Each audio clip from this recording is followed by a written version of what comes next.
Hola, ¿cómo andan todos? Bueno, hoy de vuelta con otro video y vamos a retomar una especie que hace rato que no hablo de esta especie. Vamos a hablar un poco del erizo. Vamos a hablar de un problemita que suele verse muy seguido en el erizo, que es la automutilación. Un problema no solamente para el dueño que tiene un erizo, sino que también para el propio veterinario.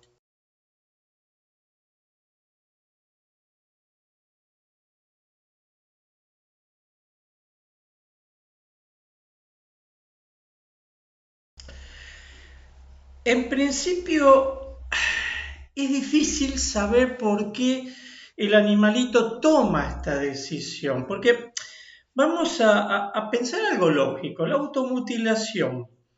Se está haciendo daño a sí mismo. Es como que yo me empiece a masticar mi mano, mi brazo o cualquier otra parte de mi cuerpo y me vaya carcomiendo todo. Obviamente, a mí me duele. Si yo hago eso, me duele. Y si yo hago y me muerdo fuerte, instintivamente es como que quiero sacar la mano para no seguirla mordiendo. Acá no pasa eso.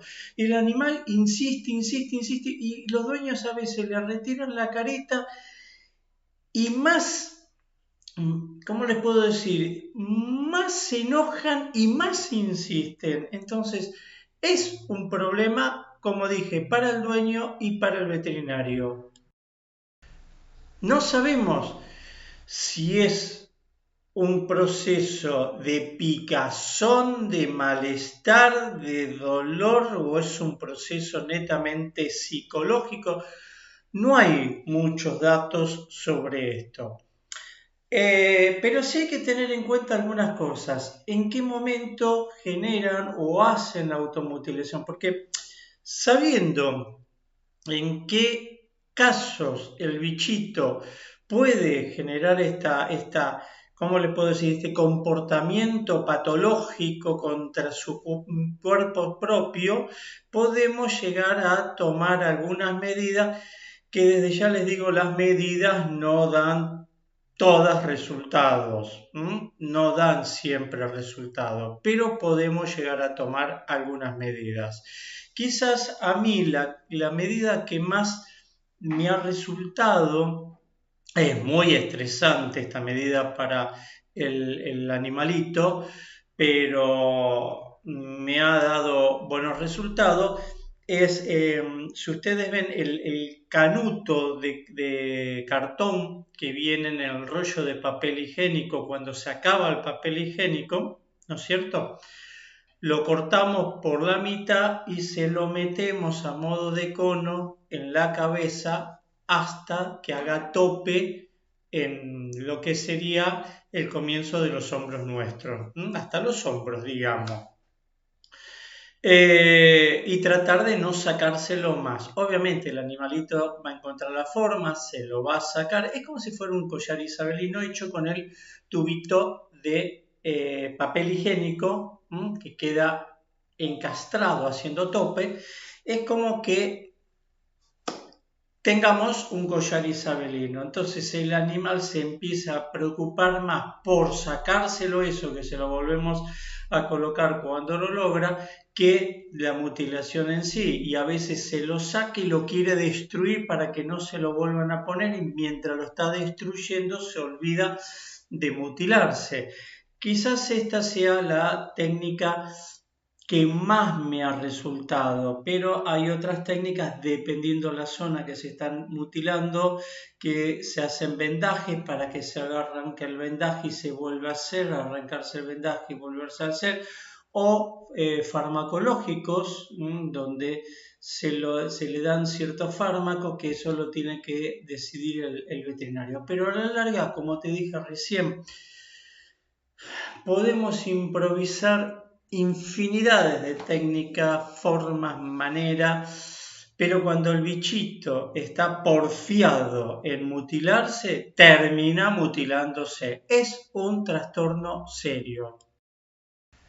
Ahora, ¿en qué casos? Bueno, En todos los que se le ocurran, por ejemplo, donde yo coloco o aplico algo sobre el animal, puede generarse este comportamiento. No siempre, pero puede generarse. Ejemplo, problemas de piel, heridas, infecciones dérmicas o dermocutánea, lo que sea, que yo tenga que agregar una pomadita, un ungüento, una loción, lo que sea, el animal, si no le gustó eso, o sea, que se siente, vaya a saber si se siente sucio, molesto o que se enojó porque le colocaron algo, empieza a mutilarse, lastimarse y hasta que le sangra la piel y produce úlceras. Es terrible y cada vez extensiones más largas. A veces se confunden con reacciones, ¿cómo les puedo decir? La reacción alérgica al medicamento. Generalmente cuando es una reacción alérgica, o sea, siempre el veterinario o la mayoría de los veterinarios, una aplicación le produjo esto, vamos a cambiarlo por otro. Ahora, si el segundo también le produce lo mismo y no es la misma droga, excipiente o todo distinto, no, entonces es un comportamiento lo más probable del animal y no de un proceso de alergia al medicamento. No quita que sea alérgico a dos, se puede probar un tercero, un cuarto, pero ahí ya hay que tomar las medidas. Yo, como dije, coloco el cono. Entonces, esa es una de las más habituales que ocurren. Otras también cuando lo he visto mucho en trastornos oftalmológicos, cuando hay que colocarle gotitas en los ojos. Hay algunos animales que no hacen nada, pero hay otros que empiezan a darse con la pata y lastimarse y me vienen al día siguiente con todo el charco de sangre alrededor del ojo y algunos se han sacado el ojo. Así que ha sido un problema. Me ha pasado en inyecciones, que en el punto de aplicación se quieran morder en las inyecciones. Entonces, el momento o la situación es inmensa. Generalmente, cuanto más dominante es el animalito, más lo hace. En los animalitos que son más de carácter más dóciles lo he visto menos. Generalmente he visto que los animalitos de carácter dóciles se dejan curar, se dejan limpiar y los otros no, para nada.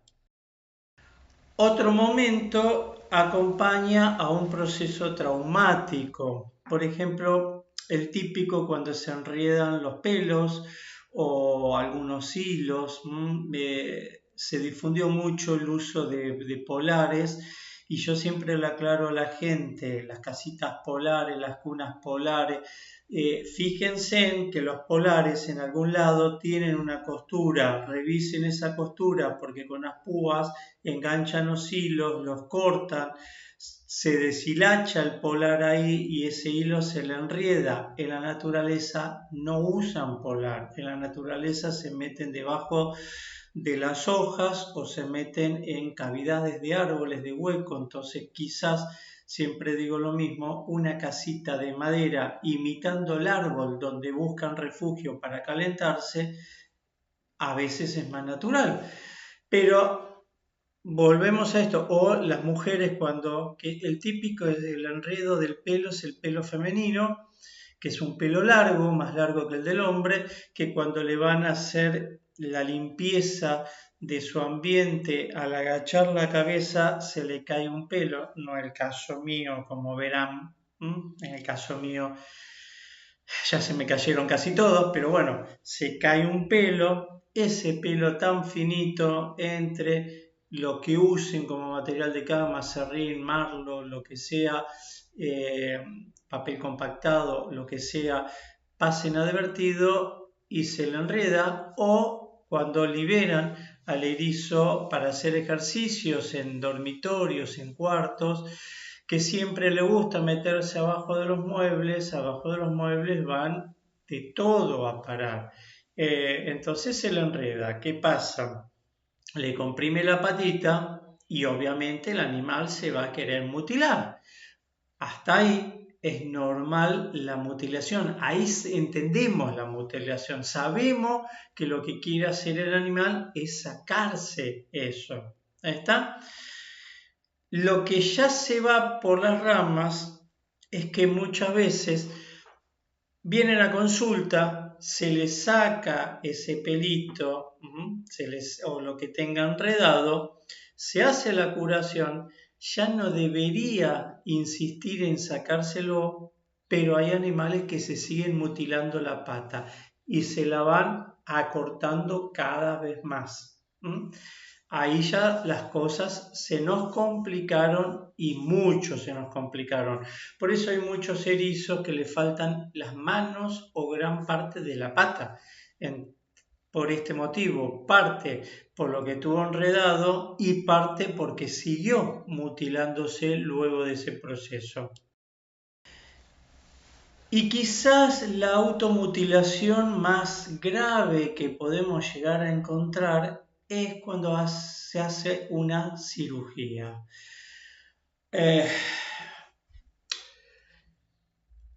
Hay veces que el animal se despierta de la anestesia y está como atontado, como si dijera qué me pasó, dónde estuve, qué ocurrió. Entonces como que el animal está más preocupado en saber qué pasó que lo que le hicimos en la cirugía. Ojalá siempre fuera así, porque ese animal es como que se respeta la cirugía.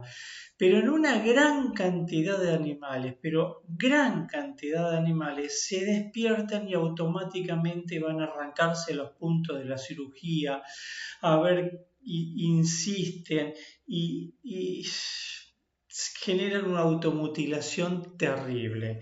Obviamente, esta automutilación posquirúrgica va a depender mucho del tipo de cirugía y la gravedad de lo que puede llegar a ser va a depender también de este tipo de cirugía. Por ejemplo, si yo le saco un tumor cutáneo y la automutilación llega hasta el tejido subcutáneo y generalmente no pasa de ese nivel. El riesgo que voy a tener ahí es el sangrado excesivo que me produzca debilidad, anemia, que no lo pueda controlar y que se me muera o por la debilidad o porque se complica con infecciones secundarias, problemas de cicatrización o lo que sea. Pero imagínense que le operamos de cualquier cosa del abdomen, algo interno. No sé, era una hembra y hubo que extirparle el útero porque tenía una infección uterina. Acá la cosa se complica porque yo me puedo ir a dormir, acuérdense que como son de hábito nocturno durante la noche, hacen todos estos trabajitos. Capaz que yo me voy a dormir y a la mañana siguiente lo encuentro muerto con todas las vísceras afuera porque se arrancó todos los puntos, se arrancó el vendaje que tenía, si le puse vendaje, que no siempre se puede poner vendaje dependiendo la zona donde está, es un problema. Es un problema. Entonces, acá es otra cosa y es muy grave. Y acá sí que es un dolor de cabeza para el veterinario, porque el veterinario no sabe cómo frenarlo a esto. Y es muy difícil porque no hay muchos datos científicos de qué le está sucediendo a ese animal en la cabeza para que haga esa destrucción en su cuerpo. Entonces, ¿es un problema? Sí, y es muy recurrente. Me estaba olvidando dentro de las causas traumáticas, cuando hablé del pelo enredado, me estaba olvidando de esta otra, el caso de las fracturas de las patitas. En las fracturas, vamos a un ejemplo, a lo mejor veo que es una fractura que se puede inmovilizar, le hago una inmovilización, una especie de vendaje, porque no se usa yeso, se usa un vendaje como para que quede en su lugar el hueso Y vuelvo a lo mismo, a la noche hace lo suyo, empieza a arrancarse ese vendaje y al tironear se produce una segunda fractura o una tercera fractura y el miembro queda peor de lo que estaba antes. O a veces me ha pasado que una fractura sencilla, al tironear la venda, empujó el cabo del hueso y el hueso salió para afuera y de una fractura sencilla la hizo una fractura expuesta que terminamos amputándole la pata. Y acá viene la otra automutilación, la que dije, la quirúrgica. Se empieza a masticar el muñón de la pata y no termina nunca. O sea, es serio, es un problema. ¿Y podemos hacer algo? Y aparte del conito que yo dije, vendar a cada rato cada vez que se lo saca, distraerlo, molestarlo para que se olvide eso, no podemos hacer nada. Muchas veces, como te digo, el veterinario te receta algo para bajarle esos decibeles nerviosos que tienen, pero a veces así todo medio atontado, medio dormido, se mutilan igual. Es un problema. Y bueno, hasta acá llegó este video, espero que te haya sido útil. Hacía rato que no hacía algo sobre erizo y bueno, recientemente me encontré con otro de estos problemas y me acordé que de este tema no lo había hablado. Hasta que nos vemos, será hasta la próxima.